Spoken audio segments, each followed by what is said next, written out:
There I am. Hi everybody, it's Andy from Snow Camps Europe here with Paul from the SIA Ski Instructor Academy in Capron, and we're back with another podcast. And we're doing a little bit of a kind of a review and a comments thing, aren't we, Paul? Just catch up a bit because we get so many comments and things.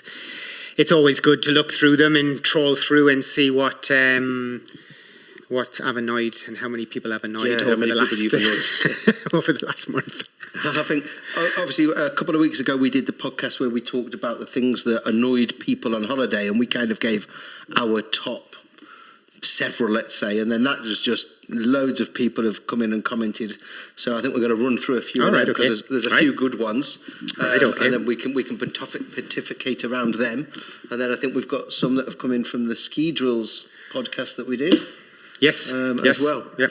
So I'll start with one of these about what annoys people on their ski holidays, and it was from Adrian, who, funnily enough, was out with us a few weeks ago, and he said airlines need to learn how to communicate better when there is a delay. It's a lack of information to the customers that gets them wound up. Tell them what's going on, and when they ask, just explain the situation better. So I suppose we talked about this on the podcast, and if people are forewarned or they're informed, then they'll probably not lose their patience. But then he does go on to say that people who kick off publicly to airport staff or cabin crew need to wind their necks in. And we said that people do seem to just go at cabin crew, and I think it's people tend to forget that those people are just employees and they're just doing a job, and they're really, they probably, if they won the lottery, wouldn't be doing that job, or they might love their job, but they love their job for the positive reasons, and they're not probably responsible people for the logistics and the things that go wrong, but they're at the front line, and that's often what I say about our trainers who are on the front line, and sometimes I can sort of hide behind in the trenches. At home. Yeah. And then Jane Priestley, funnily enough, her boy is on one of the gap year courses at the minute. He is, yes. She commented that I think it's the Truna Alm in Saalbach not being able to serve spare ribs midweek. Oh, well, is their big holiday gripe. That is a major one. That should be front headlines. No spare ribs on Wednesdays. Somebody else, Richard Graham, is saying that Manchester Airport, it has to be the world's worst airport. So that's his holiday gripe. A couple of people saying that the points we made were very good, lots of potential irritants, but most things can be overcome quite easily, which again is what we said on the podcast. What else we got? Victoria was talking about single room supplements. Mm-hmm. Obviously, single solo travellers do get stung. Hammered. Normally like 1.5 times increment onto the room charge. But I think there are companies out there that do specialise in single travel. I don't know. Maybe there are, but yeah, I mean, it makes sense that most people and most hotels aren't really equipped to deal with single travellers in the sense that it tends to just be a double room that's rented as a single room. Yeah. There's few hotels that have that sort of small single bed room that they can sort of manipulate in some way with their services. So yeah, you're right. As a single traveller, it's always a bit of a pain because you feel like you're paying for this invisible partner. yeah, who's not there. I think a lot of the hotels, they put it down to they've still got to light and heat and maintain all of the communal areas, whether there's one person in a bedroom or two people in a bedroom, and that's where they get the I would say that it's probably as well more to do with the loss of a sales, because I know when we, at the minute, let's say going into our March courses where we've got a level 3 course starting, beds are really difficult to find at that time of year. So when people opt for a single, it doesn't really do me any favours. It's not like I'm looking going, oh, there's a single, we can charge them, twice occupancy or whatever. We actually lose money because they take up a whole room, and we lose the ability to sell a training course to the second person now who can't join us. Yeah, so you're not just losing out on the room charge, you're losing out on the whole course. On the course, yeah. So that's a little bit... But equally, we do offer single occupancy because we do have people who are in their 40s, 50s, 60s, and generally they want to have single occupancy, which makes sense. Yeah. Cool. Then Steve goes on, more skiing orientated. People on the hill who clearly do not know the FIS rules of conduct, which is probably a good one for a future podcast. It is, because by rights, all ski instructors are taught and told one of the things you have to do with your guests is educate them about the FIS rules when you're on the mountain. And I would bank on the fact that nobody really, well, very few instructors will do that. Instructors may say things like, oh, watch carefully before pulling off, or we're about to cross a T-bar, be careful. But I don't think they'll go there and go, oh, rule number 6 requires us to... Whereas actually, you are supposed to do that. You're supposed to spend time educating them about the FIS rules. But as we say in the exam, when they do the theory exam part here in Austria, I always say to them, don't over panic about the FIS rules, because you can read through them and see that most of them are common sense. Yes. You wouldn't stop your car in a dip, between two banks, and over the brow of a hill. Yeah. You wouldn't pull away without looking. You wouldn't drive with excessive speed in an area where it's relatively busy, etc. So the FIS rules really are common sense. There's those weird ones where when you think again with a vehicle, if you're involved in an accident, you are required by law to provide identification. Things like that might catch people out. Yeah, I think so. Going back to Steve's point, it's probably not they don't know the FIS rules. They're not applying any common sense. Yeah, I think it's that, and as we well know, we're all guilty of it when we go on holiday and switching our brains off a bit, because it's holiday time. You don't really want to take on board things, and this is why now it's quite serious here in not just Austria, but I think other countries as well. But if there's any type of collision accident here in Austria between two skiers, that has to be reported to the police, which is quite weird because, for example, 2 of our own group collided with each other with very minimal, consequence and injury. But because there was a collision on the hill, the police have to be informed, and then you have to go and do a police interview. Obviously, that's there primarily for more serious cases where a stranger is skiing out of control and crashes into somebody else, and then they can apply, the law to those people. And it's now getting more highlighted, this collision part, especially as people are skiing out of control quite a bit. We see it day on day here in Austria, particularly in certain ski runs. Yes. It's quite embarrassing, Yeah. And I think Italy have just brought in something. Haven't you got to have liability insurance to ski in Italy now? Third-party liability. That's a good one. I think that came in this year. Right. And we've also spoken on previous podcasts about the drinking thing, and a lot of people do seem to drink they drink beer and then go out skiing after lunch, and obviously you wouldn't, or you shouldn't, drink beer and then go and drive your car. So why would you go drive your skis? And again, we see accidents in the afternoon, and what happens now is the minute you get to hospital, quite often they're taking blood because the insurance company want to know if you've been drinking alcohol. And if you have and you've had an accident, then you're not covered.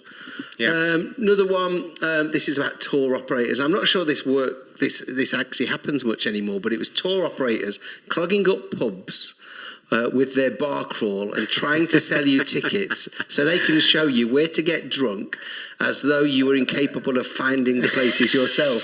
That's a fair comment. It is a fair comment. But as I don't think it was Crystal used to always do it. I don't think Crystal do it anymore because they've reduced their kind of off the slope activities massively because of the working time directive with their staff. Right. But I also think it's probably not the best advert to call it a bar crawl. Didn't they change the name of it? Yeah. So for Zellam's it was Zell by night. Rather than we had one of them just last Friday, actually, a Zell by night. I think you did, yes, with all of the students. I wasn't there. I wasn't there either. No. So it wasn't a bar crawl that our students went on. It was Zell by night. But what's quite funny is someone then commented after this comment saying, "You've been to Seoul then," because Seoul is one of those notorious bar crawl resorts, which I did actually frequent for several years on the run. But quite an interesting one, but I don't think it happens much anymore. But it was interesting that you've got to buy a ticket to come on a pub crawl, but you get a shot of really bad quality schnapps on entry. Yeah. Which is the one that probably gives you the headache the next day. Exactly. Well, and the thing is for us, and I can understand what, I think it was Tim Archfield was saying here, because it used to cause us problems with the adult groups, because half of them would be missing on a Wednesday morning because they'd been on the pub crawl in Zell and not got back until the stupid hour and then woke up bathed in sick. And then the last one, from Godfrey, seeing ski instructors not wearing helmets, particularly with groups of children, surely their immortality won't be compromised by wearing a helmet. It's a good one, this, because my understanding around Capron is all of the ski schools have their own kind of rule that says if you are teaching kids, you have to wear a helmet. But more recently, last week, I was in Zell and I actually saw several ski teachers from one of the ski schools with kids groups who didn't wear helmets. And I was quite surprised because I thought the ski schools over there had the same policy. But I did ask Godfrey where he'd seen this and he said France. Right. So, again... I think when it can get very uncomfortable when it gets warm on the slopes towards the end of the season with a helmet, and if you are in the security of a closed off area in a kid's little group, then I would argue, look, I know it's not the best example, but at the same time it's insanely uncomfortable with the heat when it comes down onto the slopes.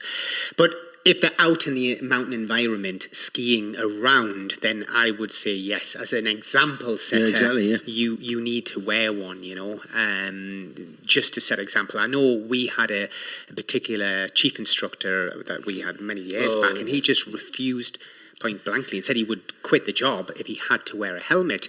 But then went on to tell the story of this very, very experienced guy that he knew very well, who was ski touring and had slipped over and banged his head and died. And I was like, but hang on, does that not explaining why you might want to wear the helmet? There is the other side of the argument where I've spoke to a lot of surgeons, doctors, and they've said really, with the type of accidents where people, do get serious injury and death, it wouldn't have made a difference from having a helmet.